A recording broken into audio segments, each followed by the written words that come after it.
Good morning, students.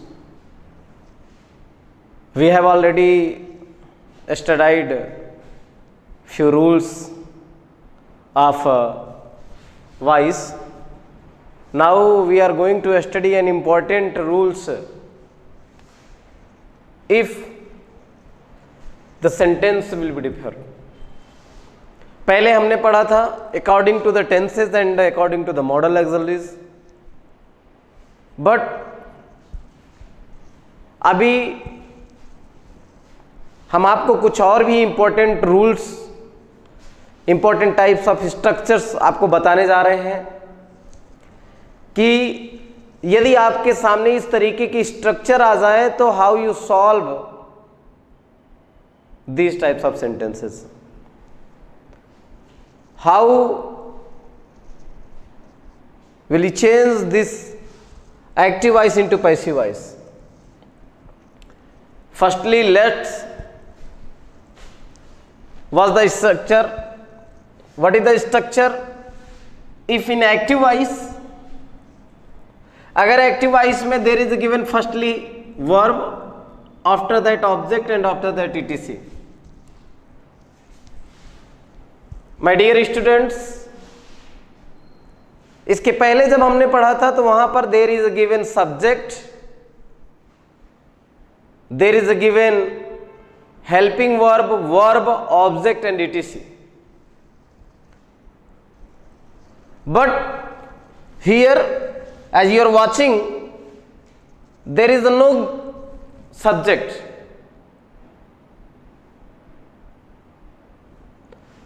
Subject दिया नहीं गया है. As you know, in voice active to passive, in passive voice object is important, object is important, object important होता है ना कि सब्जेक्ट होता है. मैंने आपको पहले बताया ये बहुत सेल्फिश होते हैं. सिर्फ ऑब्जेक्ट अगर है तो we can change that sentence into passive voice. Okay, तो as I told you there is a given verb, object and etc. जब इस तरीके का सेंटेंस हो तो ऐसे सेंटेंसों को चेंज करने के 3 रूल्स हैं. अब वो आपको के ऊपर डिपेंड करता है कि आपके लिए इजी कौन सा है. तो पहला स्ट्रक्चर क्या है? अगर वर्ब दिया हो, ऑब्जेक्ट दिया हो, etc दिया हो तो फर्स्टली हम क्या करेंगे? रूल नंबर 1 में सबसे पहले हम यूज करेंगे लेट, आफ्टर दैट ऑब्जेक्ट, क्योंकि आपको पता है कि ऑब्जेक्ट पैसिव वॉइस में सब्जेक्ट की जगह आता है और सब्जेक्ट ऑब्जेक्ट की जगह रिप्लेस होता है, लेकिन यहां पर तो सब्जेक्ट दिया ही नहीं गया है. लेकिन पैसिव वॉइस में तो ऑब्जेक्ट पहले आएगा ना, क्योंकि पैसिव वॉइस में ऑब्जेक्ट इज इंपॉर्टेंट. तो let, after that object, after that be, let be होता है. तो यहां पर लेट, ऑब्जेक्ट, बी. और इन पैसिव वॉइस आपको पहले से ही बताया गया we always use the third form of the verb after that etc. या तो आप इस तरीके से सॉल्व करो अथवा और सबसे पहले आप ऑब्जेक्ट लगाओ, फिर आप लेट बी की जगह क्या लगा दो? Should B.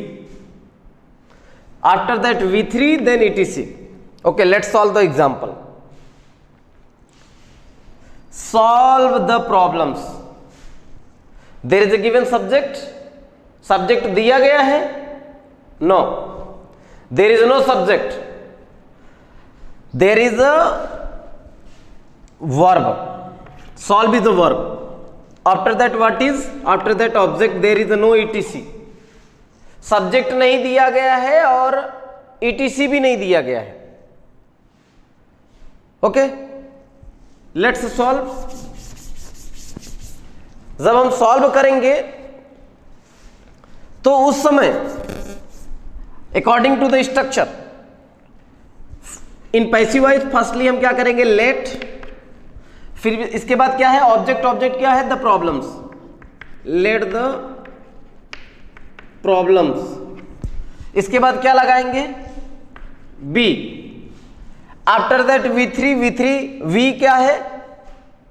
सॉल्व है। What is the V3 of the solve? Solved. Let the problems be solved. ये हो गया। And according to the second rule, object will stand first. What is object? Object is the problems. The problems the problems पहले आया। After that should B, तो क्या हो जाएगा? Should be. The problems should be what's? Solved. The problems should be solved. एक और तरीका होता है, वो तरीका ये होता है कि according to the sense of the sentence, firstly we have to understand the sense of the sentence, solve the problems. आपको तो पता होगा which types of sentence this one is, किस प्रकार का सेंटेंस है this is an imperative sentence. कैसा sentence है? Imperative sentence. In imperative sentence, what is imperative sentence? The sentence which expresses order, request or advice, that is called imperative sentence. अब हमको इसमें समझना होगा, it's giving the order or it's giving the request or it's expressing the advice. Solve the problems, it means आपको advice order दिया जा रहा है कि सॉल्व द प्रॉब्लम्स। तो तीसरे रूल्स के according to the third rules, हम सेंस को समझेंगे। सेंस को समझने के बाद हम क्या करेंगे? यू आर, इतना तो कंपल्सरी है, इतना तो आएगा ही, यू आर आएगा ही। अब ये अगर ऑर्डर का सेंस दे रहा है तो यू आर ऑर्डर्ड, रिक्वेस्ट का देगा तो यू आर रिक्वेस्टेड, एडवाइस का देगा तो यू आर एडवाइज्ड। आगे क्या करना है आपको? टू जोड़ना है। तो सॉल्व द प्रॉब्लम्स को हम सॉल्व करेंगे तो you are ordered to solve the problems, ये हो जाएगा। क्या हो गया इसका? सॉल्व द प्रॉब्लम का you are ordered to solve the problems, क्योंकि रिक्वेस्ट तो कर नहीं रहा है, एडवाइस तो दे नहीं रहा है, इसलिए हमने क्या लगाया? ऑर्डर। तो आपने 3 रूल्स सीखा कि अगर firstly there is a verb, after that object, after that etc. Okay, एक और एग्जांपल हम देख लेते हैं। और हां, एग्जांपल देखते हैं, सॉल्व करते हैं। जैसे यहां पर क्वेश्चन दिया है, open the door, open the door at once, open the door at once. Okay, let's watch. This one is a verb, the door is the object and this one is etc. according to the first rule, जब first rule के according solve करेंगे तो क्या हो जाएगा? Let the door be opened at once. क्या हुआ? Let the door be opened at once. And according to the next rule, rule number 2, आप चाहे ऐसे लिखो, let the door be opened at once, और क्या हो जाएगा? द डोर, क्योंकि in second rule there is object, after that should be, after that verb third form, after that TTC. तो what is object here? Object is the door, the door, then should be, the door should be opened at once. And according to the third rule, what is third rule? You are according to the sense of the sentence, sentence का sense समझते हैं, तो अगर order आया है तो you are ordered to हो जाएगा, एडवाइज आया है तो एडवाइज टू हो जाएगा, रिक्वेस्ट आया है तो रिक्वेस्टेड टू हो जाएगा। तो यहां पर ओपन द डोर क्या हो रहा है? It's also giving the order, तो क्या हो जाएगा? You are ordered to, you are ordered to open the door, open the door, ये हो जाएगा। अब आपने देखा कि इस तरीके से दिया हुआ, अब देखेंगे अगर वही सेंटेंस जो है वो लेट से स्टार्ट हो जाए, किससे स्टार्ट हो जाए? लेट से। तो जब लेट से स्टार्ट होगा,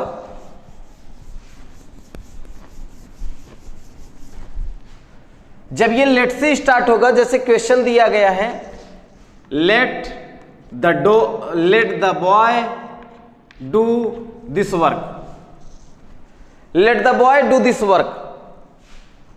अभी आपने देखा अगर इंपरेटिव टाइप्स होता था तो हम लेट बी यूज करते थे, तो सेम प्रोसेस है।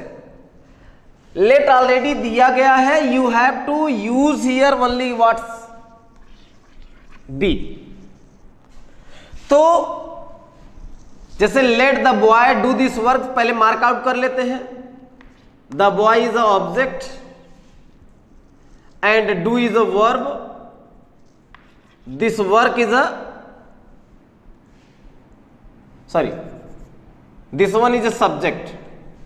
Late the boy is a subject, do is a verb and this work is a object.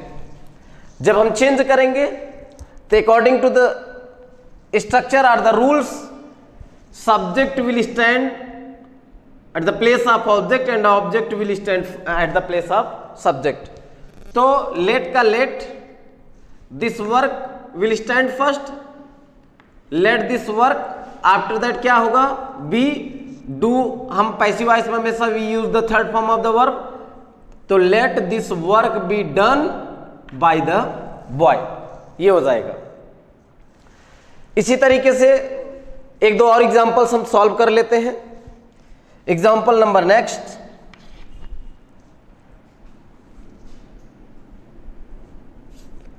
Help the poor.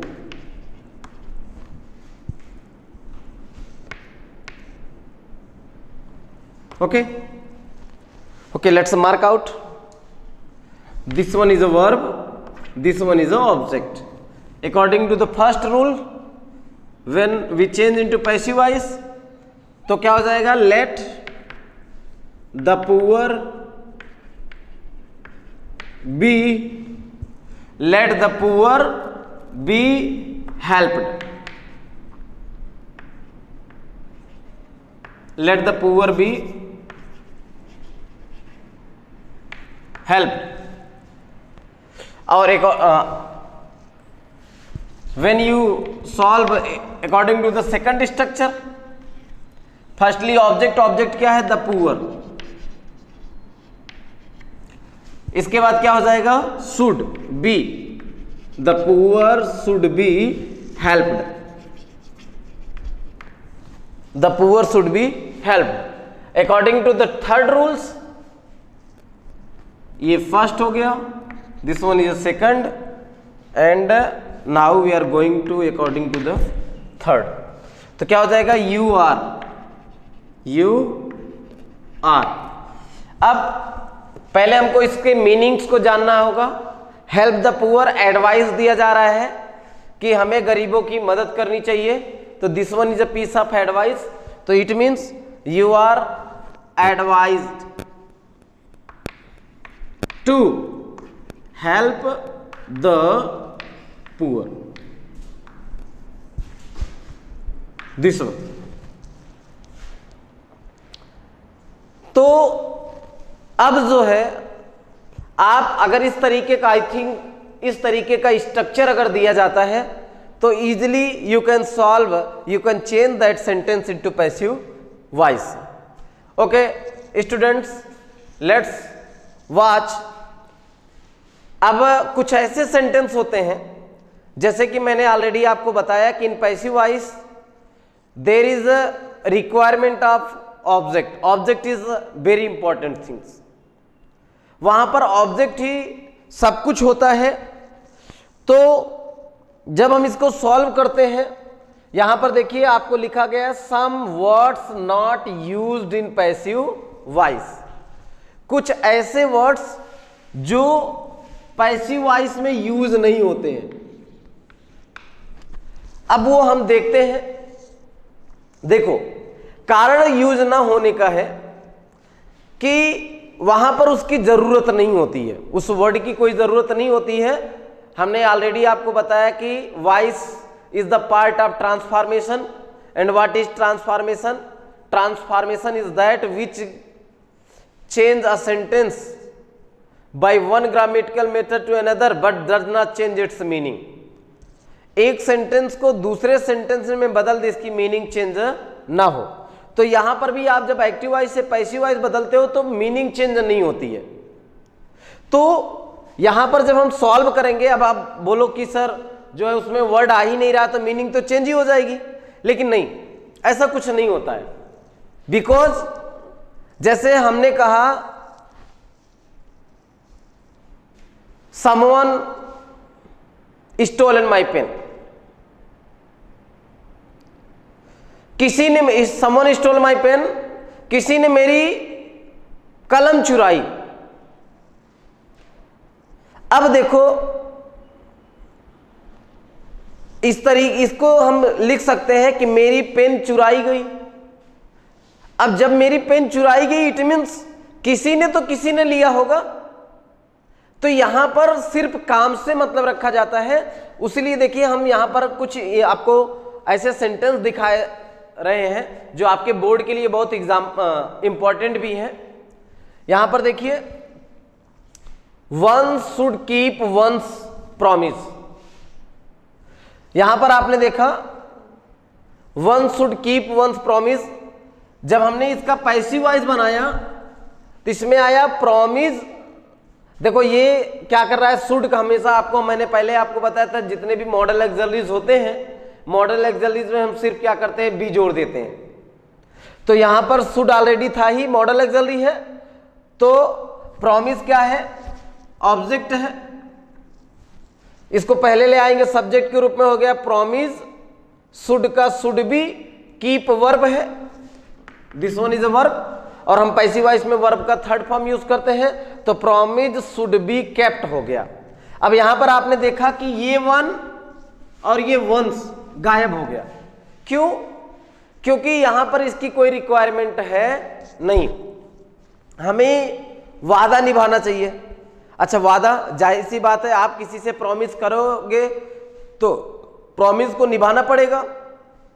तो वहां सीधे शब्दों में कह दिया गया कि भाई प्रॉमिस निभाई जानी चाहिए। तो जाहिर सी बात है जो करेगा वो अपना प्रॉमिस निभाएगा। नेक्स्ट सेंटेंस देखते हैं, someone has picked his pocket. किसी ने उसकी पॉकेट मार ली। तो देखो यहां पर समवन क्या है, सब्जेक्ट है, this one is a verb, his pocket is a object. तो आपने देखा जब पैसिव वॉइस बनाया गया तो क्या लिखा गया, हिज पॉकेट, ऑब्जेक्ट पहले आ गया, हैज का has been according to the tense, his pocket has been V3 यहां पर। अब बाई समवन गायब हो गया। क्यों? भाई उसकी पॉकेट मारी गई। अगर उसकी पॉकेट मारी गई तो किसी ने तो मारा होगा, तभी तो मारी गई। इसलिए वहां पर ये वर्ड्स इंपॉर्टेंट नहीं है। अब देखो यहां पर people speak English all over the world. पूरी दुनिया में लोग अंग्रेजी बोलते हैं। अब हम ऐसा भी कह सकते हैं ना कि अंग्रेजी जो है पूरी दुनिया में बोली जाती है। जरूरी है कि लोगों के द्वारा?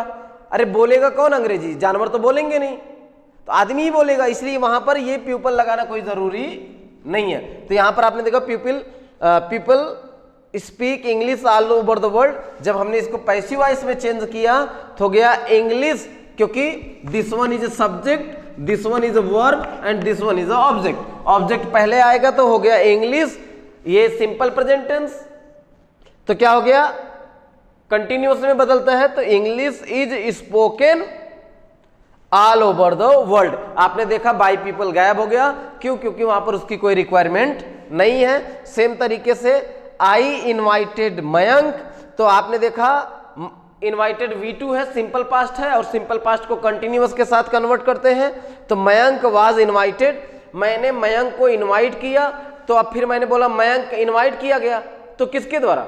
मेरे द्वारा। तो यहां पर आपने देखा डियर स्टूडेंट्स कि ऐसे सेंटेंस जहां पर हमारा काम हो जाए, पैसिव वॉइस बनाते समय हम काम से मतलब रखते हैं, अगर वहां पर सब्जेक्ट ऑटोमेटिक समझ लिया जाता हो, ऐसे सेंटेंस जैसे आपने इन सबको देखा, भाई पॉकेट मारी गई तो किसी ने मारा होगा, तो वहां पर किसी, भाई कोई तो कंफर्म तो है नहीं, अगर कंफर्म हो तो वहां पर लगाएंगे कि राम ने पॉकेट मारा, लेकिन राम ने तो मारा नहीं, पता ही नहीं है किसने मारा, तो बस काम से मतलब भाई उनकी पॉकेट मारी गई, अब किसी ने मारा होगा।